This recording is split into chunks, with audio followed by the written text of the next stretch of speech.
One of the most asked for features in Forge of Empires is city rotation. What if I told you that it is actually coming soon? Let's start at the beginning. I recently got contacted by a source who wants to remain anonymous for obvious reasons. They claim to work for InnoGames, the developers of Forge of Empires, and I was actually able to verify this as true. They shared some extremely interesting information about what is coming in the very near future for Forge of Empires that I think you'll want to hear. I've blurred their name and profile picture to protect their identity, and this is my first exclusive, so let's dive right in.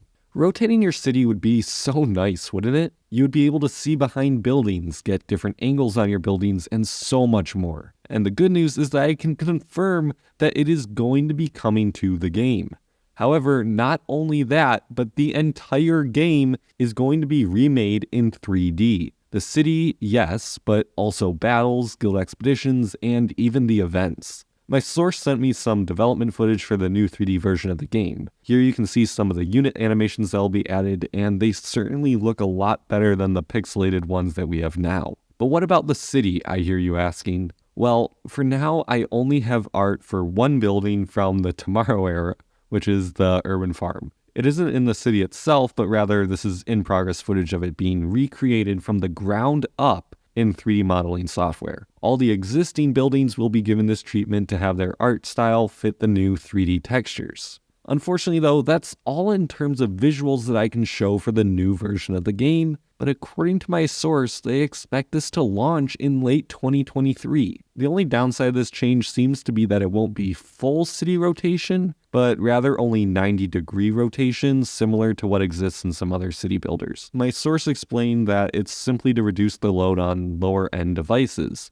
and that it was either doing this change or revert to a simpler art style like Rise of Cultures to manage the 3D assets. Regardless, I'm just glad that we're getting 90-degree rotation at all, and I think it could be really cool and give a new dimension to the game, pun intended. Additionally, my source was able to give some really interesting info on Guild Battleground changes. You may already know about the upcoming nerf to siege camps that is on beta right now, but this is something completely unrelated, and it will make the battlegrounds much more similar to Guild vs. Guild, which for those of you on mobile is an old, outdated feature where you control sectors that give you daily power, similar to Guild Battlegrounds. However, one core feature of Guild vs. Guild is that you can defend your sectors, which you cannot do in Guild Battlegrounds, but it looks like this soon will be a possibility. When an enemy guild attacks one of your provinces in the Guild Battlegrounds, you'll now have the option of defending it. Every defensive fight you do will take one fight off the enemy's total, and every defensive negotiation you do will take 2 fights off the enemy's total. So the same values as normal. However, the interesting thing is that attrition will work differently for attacking and defending. There will now be 2 different attrition counters, one for each type of battle or negotiation.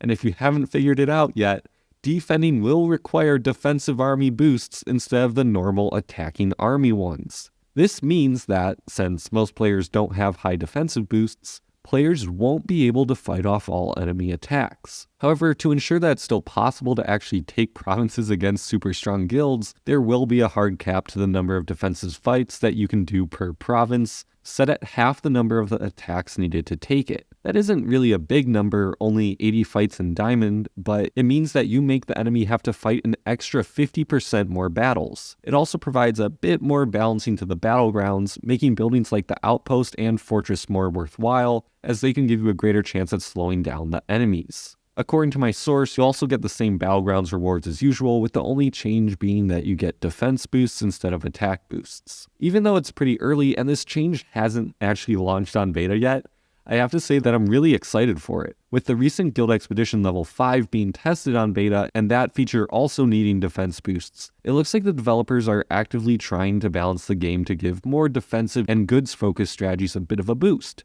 instead of sticking with the status quo of just more attack boosts. Additionally, this gives all of you that were complaining about not wanting to build up your defense for guild expeditions a reason to do so. Unfortunately, that's just about all my source was able to tell me towards this feature, and they aren't exactly sure of when it will launch either. My source also hinted at some new consumable items, including a 1-down kit, which is a 1-up kit, but it lowers the age of a building, but the city rotation and defending in Battlegrounds were the big ones. I might have to do a follow-up later on of some of the smaller changes. Editor Uber here. I just got a message from my source as I was finishing up editing this video, and let's see what it says. Did I get you?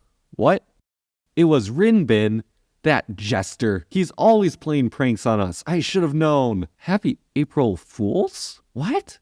That's right, everyone. It's April 1st, or as it's better known, April Fool's Day, and this video is a joke. I hope that I got at least a couple of you with this video. However, in all honesty, joke's over.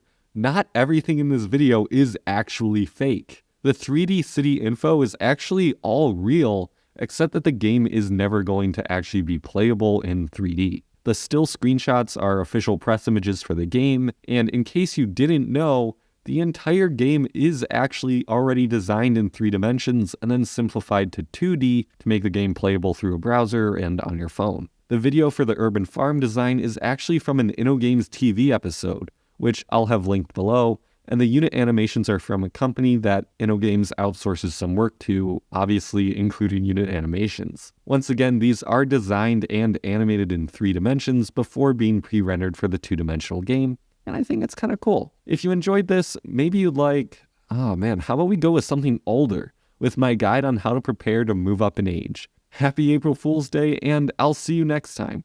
Oh, and no video Monday, but there should be a new one for Thursday. Bye-bye.